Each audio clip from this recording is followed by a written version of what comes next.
با سلام. توی این ویدیو تصمیم داریم تعویض رم دستگاه لنوو آیدیاپد 3 رو آموزش بدیم.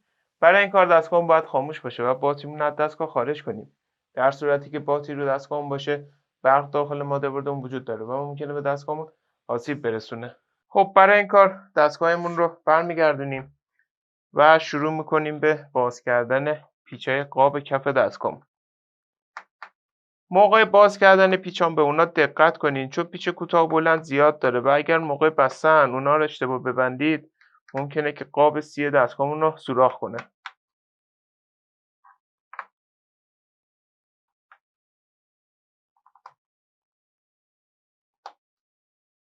خب رم این مدل دستگاه رو که داریم باز میکنیم رم DDR4 هستش که در پایین ویدیو هم نحوه خرید این کالا رو توضیح دادیم.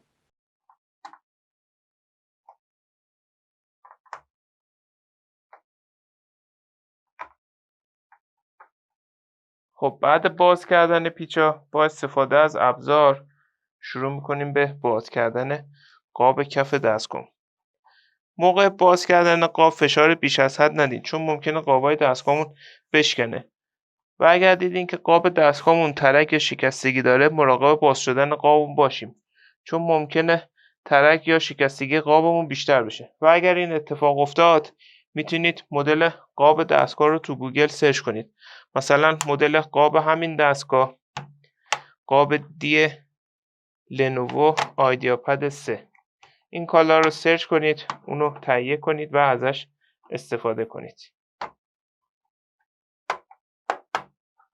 و به این صورت قاب کف رو جدا میکنید. خب بعد باز کردن قاب کف دستگاهمون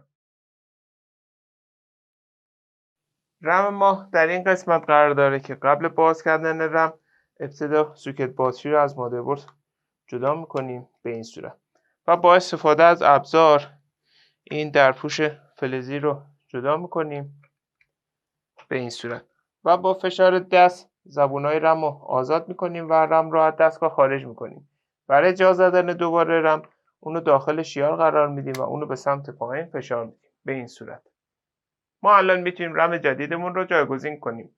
حالا برای آشنایی با نحوه خرید این کالا به ادامه ویدیومون توجه کنید.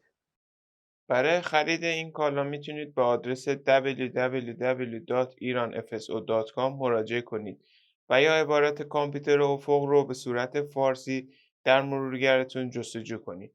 بعد این کالا رو خریداری کنید.